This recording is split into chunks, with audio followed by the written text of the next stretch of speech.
Thank you, Lori. Hi, good afternoon. And good news, we are not going to the metaverse today. That might be a different day. Today, I'd like to invite you on a journey with me, a journey that is bridging our past, our present, and our future, a journey that entwines the essence of our humanity, which is language, and artificial intelligence. So welcome to the Human and AI Story Arc. You may be familiar with the story arc. This is a narrative for how storytelling is told, where main characters go through a trajectory from beginning to the end with some resolution. I think we're in a story where humans and AI are main characters in that story. And I think we're here. Let me explain.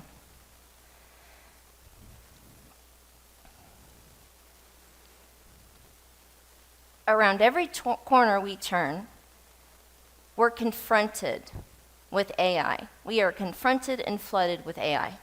It's everywhere.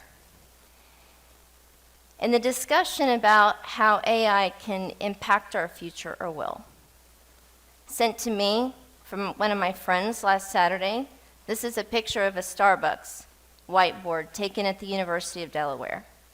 Very simple, people going in and out to get their coffee.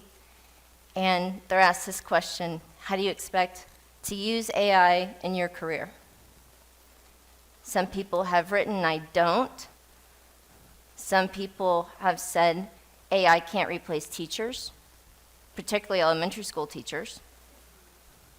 Others have said, I fully expect AI to replace what I'm going to college for. This is a very uncomfortable conversation, and we should talk about it.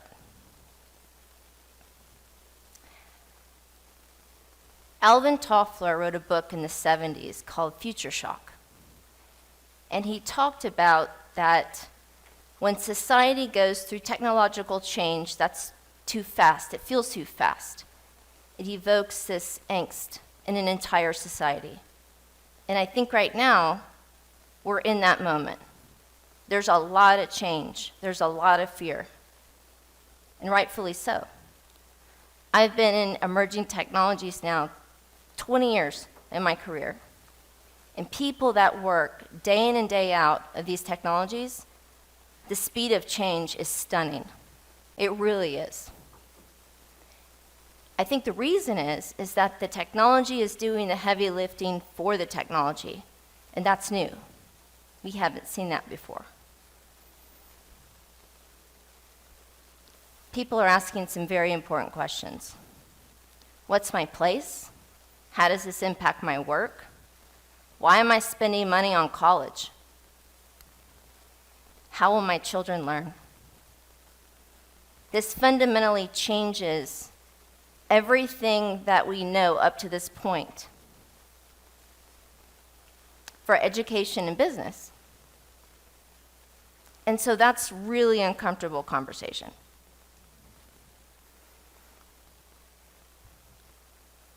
Humans have been telling stories through our ancestors, storytelling, through written work, through art. This is a piece of my art that I've directed with my human language, through our medium of human language. And we've been doing this for a really long time. Because generative AI is using our medium for communication, we are on the cusp of a new type of revolution, a new type of knowledge and learning that can open up lots of possibilities. So there's two sides of this. There's the very scary side, and there's also the side that could be pretty amazing. So when I talk about the AI arc, I talk about humans being accountable, responsible, and in control. This is a set of guiding principles, if you will, for how we should think about AI, generative AI, within the context of school and work.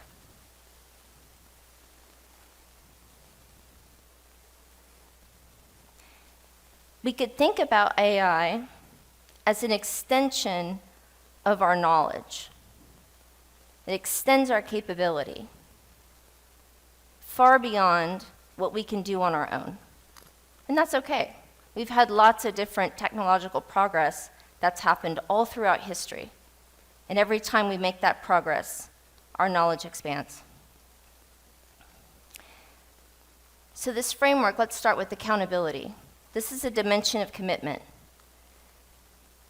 This is about the buck stops here. I am accountable for the work that I create, even if I use an AI system. And if I'm doing that work, and the AI system is guiding me towards a specific business strategy, if I choose to implement that business strategy, I'm also accountable for the success or failure of that strategy. It's very interesting, some work, it's an open paper, a working paper from Harvard, studying 800 consultants from Boston Consulting Group, very reputable firm. What they found so far in this paper is that expert consultants who are using GPT-4, OpenAI's large language model, that they're 12% more performant than their peers. The other thing that's really interesting about this paper is they describe something called the jagged frontier. And I really like this because sometimes when I'm working these systems, I'm like, I think that should have worked a lot better than it did. And I don't quite understand why. Now, Harvard's put some words around it that I can say, and it's the jagged frontier. These are tasks that AI is really good at some tasks, and right now, humans are better at some tasks. And as these systems grow up and our knowledge about how to work with the systems, I say something funny called conjuring the model, is how do we work with these systems where we can drive accountability through perfection and studying these feedback loops. The feedback loop is very important to understand how we're continuously working and perfecting our work with these models. Responsibility is a dimension of ethics. There's a lot of discussion around ethics and AI. AI tools are a reflection of ourselves, of our history, the bias in the data, and other aspects that we desire to be as a society. If we discover that there is bias in a model, it's up to us, it's our ethical responsibility to correct that. But at the same time, strike the balance of not stifling progress and adoption of an AI tool. That's what's tricky.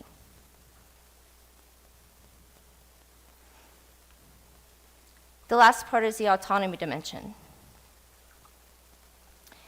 This is about our personal commitment. This is about us steering the ship and about continually being in control of our use. This is about where should we use AI and where should we not use AI. And if we have a domain that might be higher risk in some areas, then we have a method to implement that capability in a very conservative type of fashion, and then use our other processes to study how is that working, how is that not working. So where are we in all of this? On one hand, we've got people with access to incredibly new capability. A lot of people are running fast at the future. And on the other hand, there's a lot of people that are very fearful about this because of all the things we just talked about. And so striking that balance, we're asking very important questions. Are humans creative? I think humans are very creative. Our creativity, our intelligence is made up of all the things that is our direct experience, our past, potentially our spirituality. All those things about us make up our creativity. What's really difficult about this conversation is that AI fundamentally changes everything we know up until this point about academics and business. And it's not just about that. It's about how we embrace this technology in a way where we can move into the future in a way that we're all comfortable that we're doing the right things. There's a very real difference between AI originating work with humans as bystanders and humans originating work with AI as part of the process with validation steps. On the left, this type of process is very hard to drive accountability in work. It's difficult to establish a process and repeatability and methodologies. On the right, when we have frameworks like this one, where AI informs work and humans are accountable, responsible, and control, we can build education programs around that. We can build new systems to manage and measure and guide while still allowing enough freedom to discover very important things. There's a lot of problems that we have that these tools and systems could help us solve a lot of problems. In the US, healthcare is 20% of our GDP.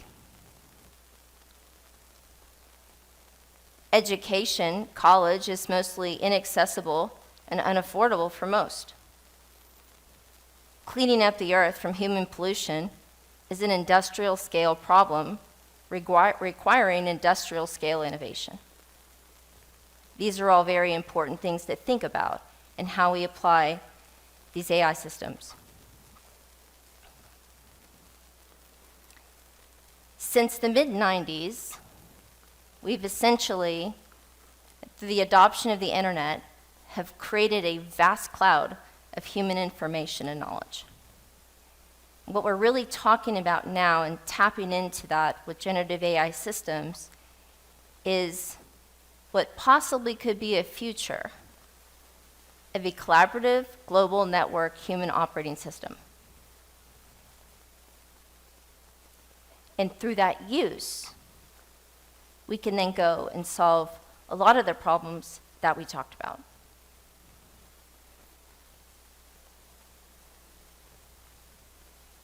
We have to be very careful to not stifle innovation, though, as we're moving through this process. Adam Thayer, 10 years ago, talked about what we're in now, and have been in for the last couple decades, which is a permissionless innovation era. This is the idea that technology companies create innovation and policy lags behind. And so therefore the technology sets the rules. People might say that social media has been bad for society in lots of ways. It's driving loneliness, disconnectedness. Some people might go a step further and say that social media changed the democratic fabric of the entire globe.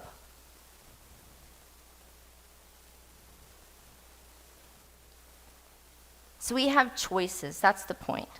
We have choices of how we want to move into the future and embrace a technology, how we want to do that. It's within our control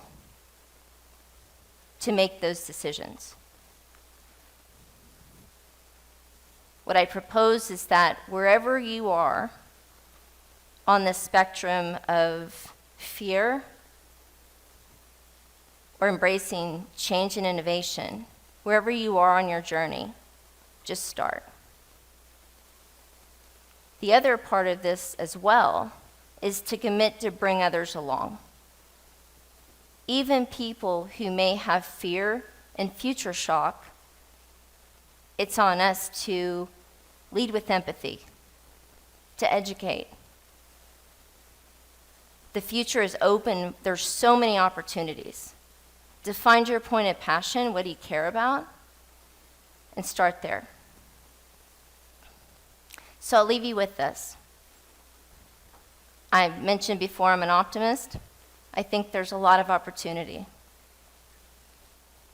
And with that, I think that we can create a future where we coexist with AI to innovate, to co-evolve, and to seize our future. Thank you.